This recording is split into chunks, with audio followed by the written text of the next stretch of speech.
welcome to Turn the Page, the official podcast of the Syosset Public Library.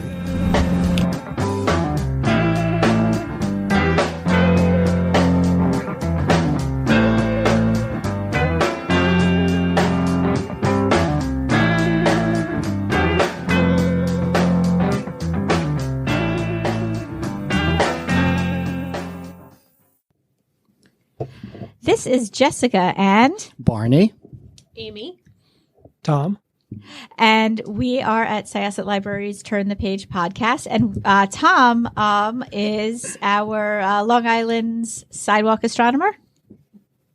That's right. welcome, Tom. Thanks for coming down today. It's Tom Lynch, correct? That's right. Okay. And how long have you been involved in astronomy, and when did you get started?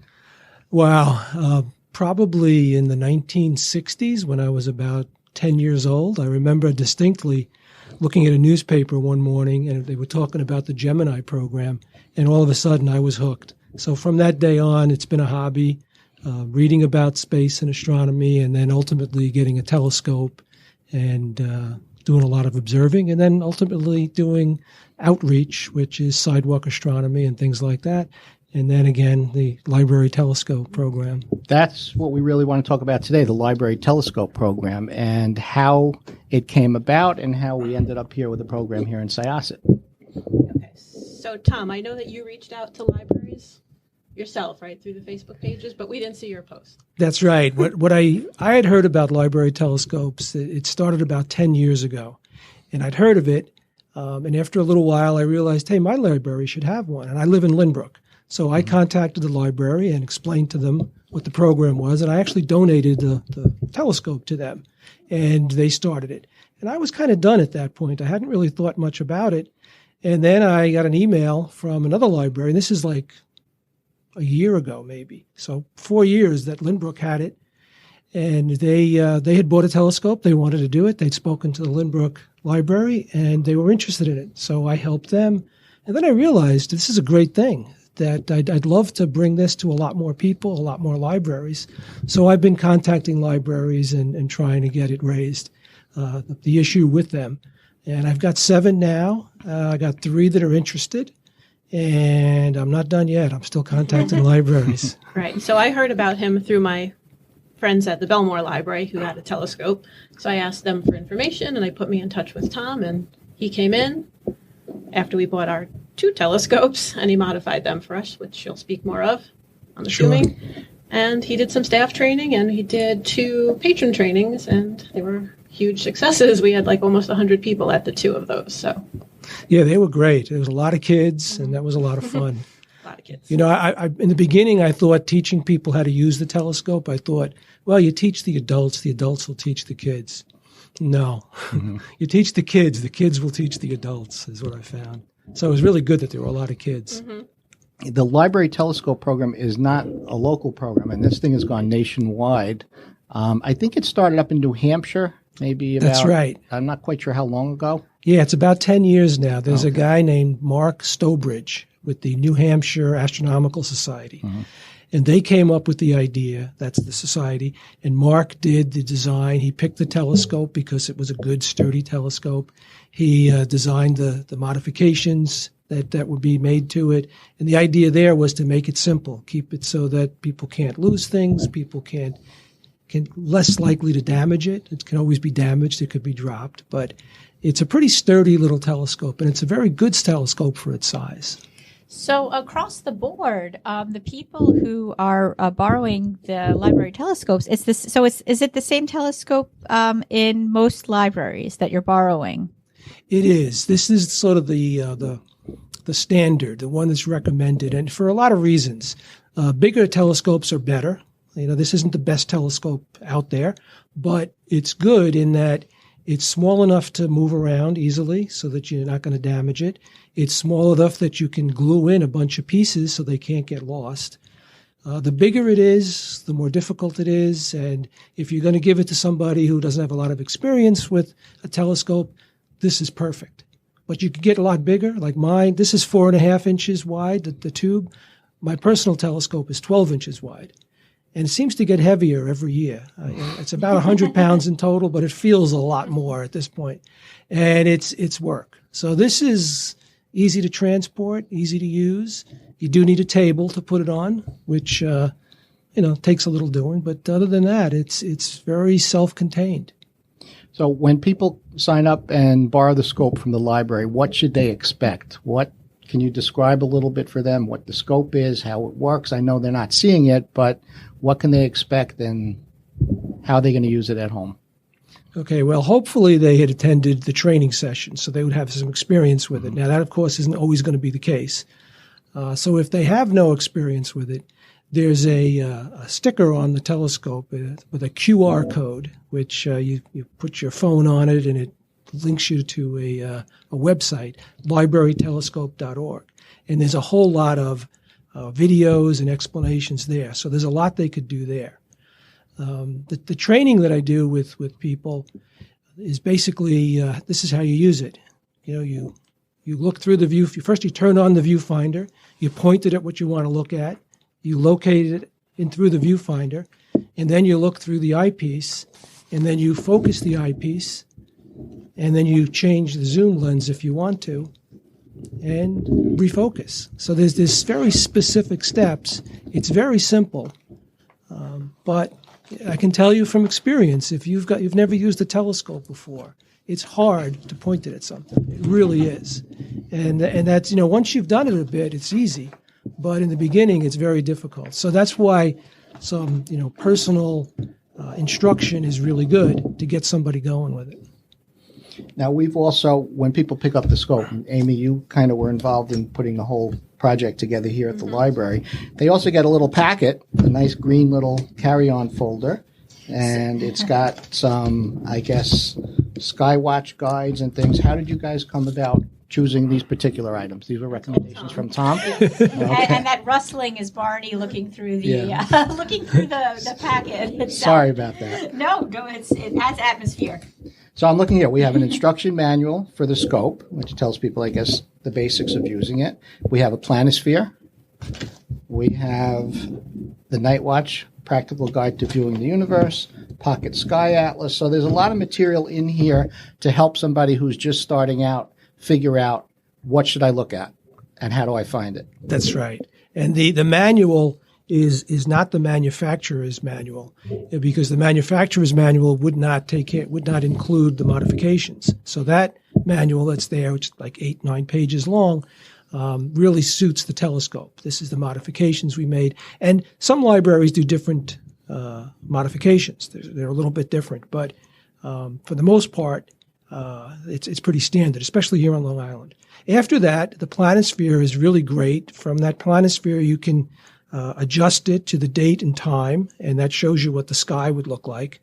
Now, it's better you're in a dark place, because most of those stars that show up on the planisphere you're not going to see around here. Long Island is probably one of the worst places to stargaze in the world. Certainly the closer you get to the New York City line, the worse it gets. So the further out you go. But if you're in a backyard and it's somewhat dark, you can see a lot more. So it definitely is helpful. If you go to a dark place, let's say you go on vacation and you go to the Catskills or something like that, that could be really, really nice. You'd see a lot of stars. Beyond that, there's the Night Watch book, which is, I think, personally the best beginner's astronomy book out there. And that's why I recommend that. There are many others.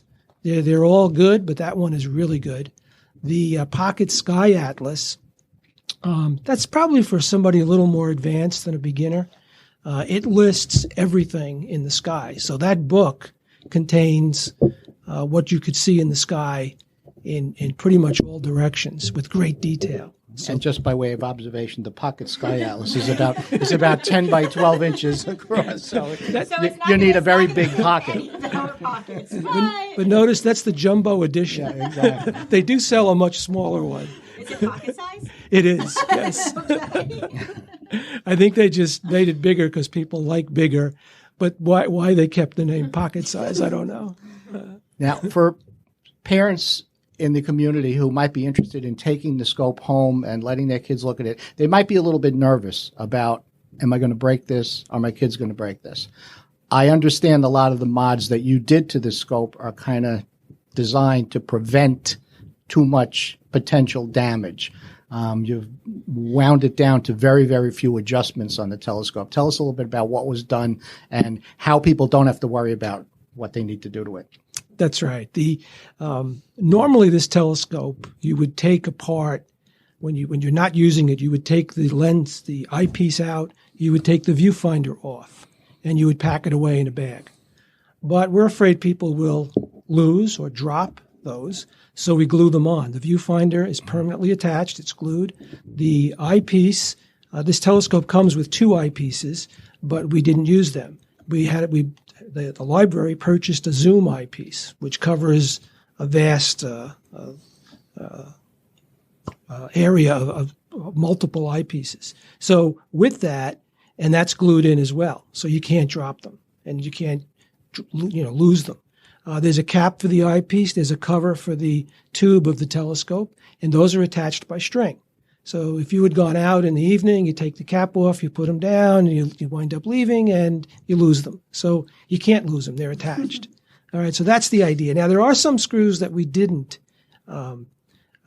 glue, but they were because there are things you can change with it. And if we needed to do some serious work on it, it's better to have them not glued in.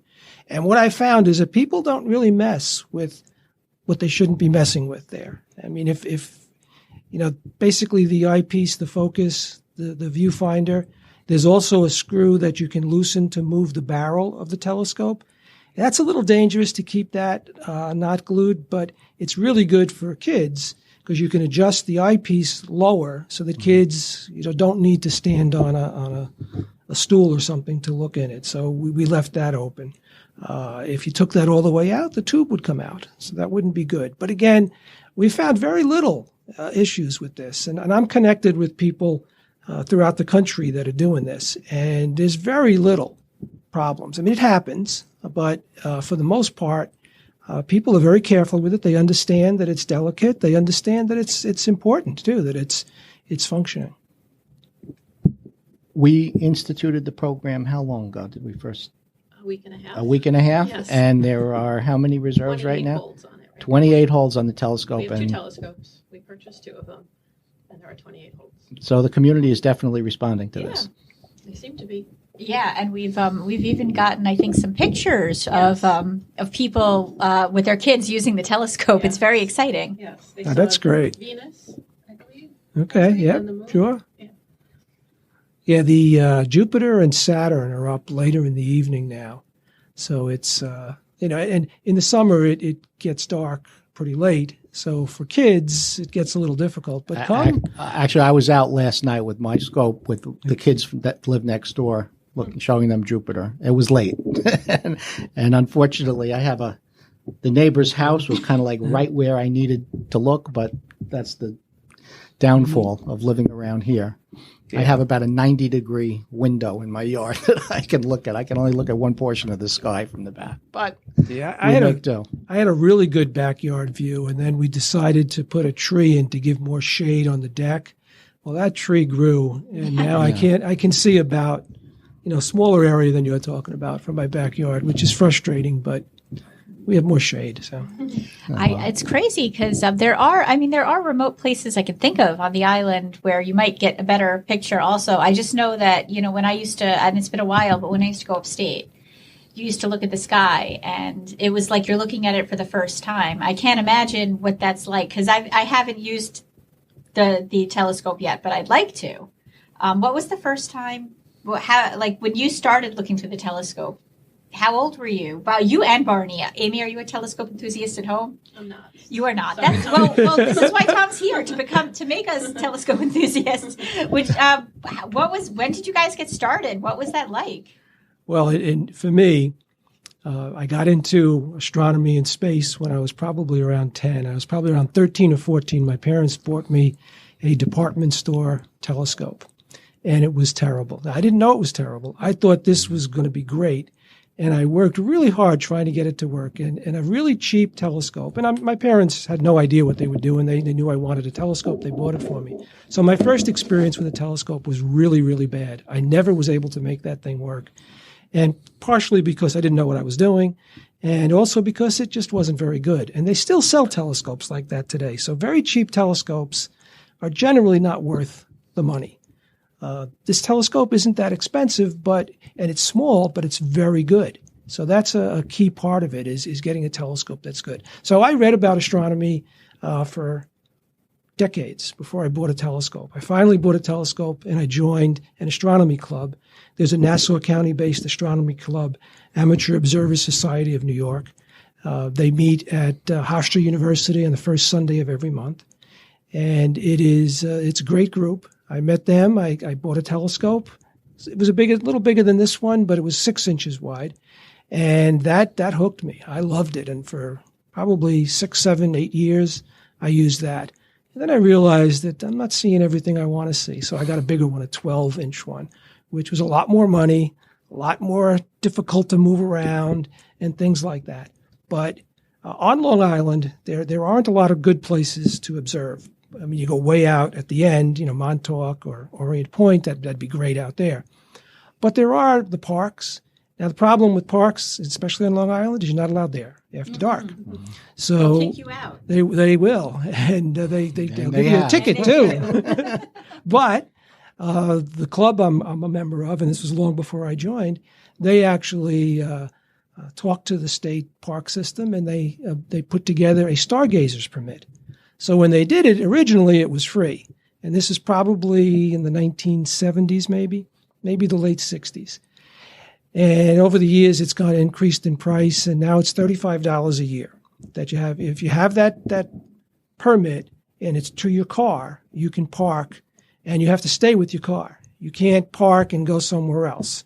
The expectation is you will stay. You're not allowed to go hang out at the beach and do things like that. Your car only, that permit deals with, and then you can be there all night if you want. You'll be talked to by the police. The police will come by and say, "Hey, what are you doing here?" And you show them that, and they're good. So there are ways of doing it here, but it's not as easy as it is in a lot of other places. Well, similar. I had a department store scope as a kid, which I used for a long time. It was okay. When my kids started getting interested, I again bought them a department store telescope. You didn't learn the lesson. Well, I didn't. I learned as I went, and it's definitely frustrating. And then I started getting back interested in looking at the sky again, and I started with binoculars. And a lot of people will tell you that binoculars are a good way to get started into this because they're cheap, they're easy to use, it's relatively simple to find things that you're looking at. And then my wife, God bless her, said, "You know what? You should get a good telescope." So we did. And when it arrived at the house, she was stunned at the size of this whole thing, which takes up a whole room now. But she likes it too, I guess. Anyway. It's funny that you mentioned about the department store scopes because I had made a note here that I suspect that what might happen is people are going to borrow the telescopes, bring them home, and their kids are going to want to buy telescopes, and parents are going to want to know what to get. And I had a note on here, what's wrong with the department store telescope? And you kind of already touched on it. If a parent wants to get their kid more involved and they're looking to get a scope, what should they be looking for, and what should they anticipate having to invest in the project? So the real problem with the department store ones is it's usually not very stable, so it shakes a lot. The finder scope is usually not very good, so it's very difficult to put it on something. Any telescope, if you don't know what you're doing, is very hard to put it on something. Even the moon, as big as it is, as bright as it is, if you don't have a good finder scope, it's really hard to get there. So those department store scopes are kind of like that.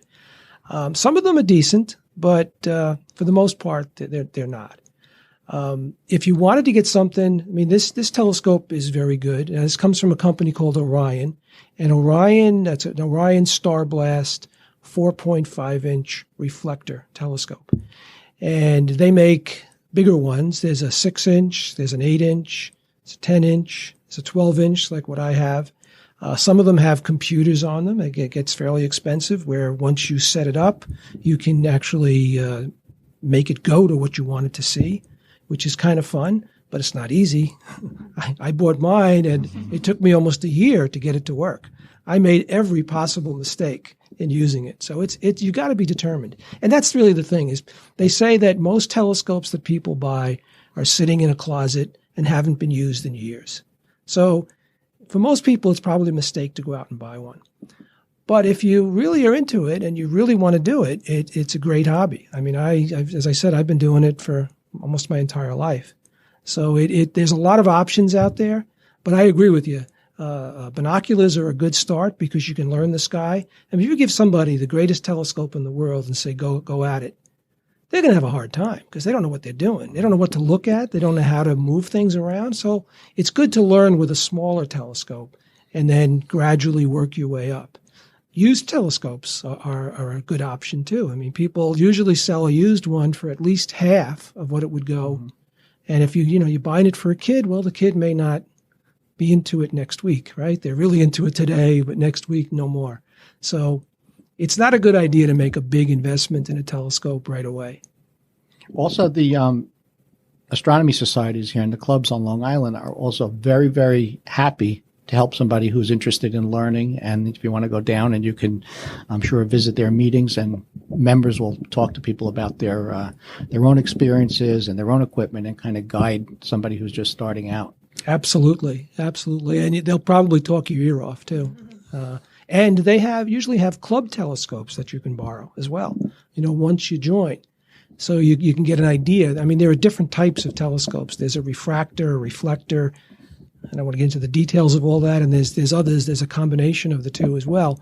So, there's lots of different choices. And, I have my own feeling. Mine, I'm big on reflectors like this one, the library telescope, because I think they're better. They're bigger and can be bigger. Of course, now that I'm getting a little older, they get a little heavier too, so it's a bit of a challenge. But there's so many options out there. And start small, and then if you're really into it, then deal with getting a bigger one as time goes on. I think that's the way to go. What age would you recommend starting a child on a telescope? Oh, I'd say any age. Now, I've had one of my nieces was thrilled with the telescope. Oh, she was so into space and she wanted to know so much. And I showed her some things and she was really excited. And then she wasn't. It went away. So, I mean, kids can be like that. So, it becomes a lifetime thing, or it becomes this week or this month. So spending a lot of money probably doesn't make a lot of sense until you've really established that the child really wants to be into it. But I would say almost any age. I think that's what's so good about these library programs. You could, libraries are here to help you discover new hobbies. And this is something you could try before you start investing in it. That's absolutely right. I mean, this is a great telescope to start with and use and make sure you're really into it. Then you could buy this type of telescope or a little bit bigger one.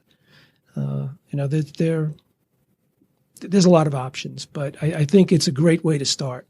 And that's really what my goal is. I enjoy astronomy. I'd like more people to be involved in it.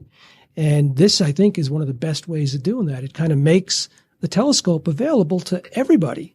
And of course, if you don't live in a district where the library is, they do it, but we're working on that. And it works very well for this year because our summer reading theme is A Universe of Stories. So we've already got the space theme. Has that increased the interest, do you think, Tom? Definitely. There have been a couple of libraries that I think jumped on board fully because of what the summer program was. Hopefully it extends well beyond the summer, and I think it will. Thank you so much. And the response has been really good in the children's room, correct? Correct. 28 holds as of today. That's wonderful. Yes, as we've mentioned, and people they seem very excited about it. Well, thanks for coming down, Tom. We appreciate it. And very welcome. With that, we will turn the page. Close this chapter of Turn the Page. Thank you.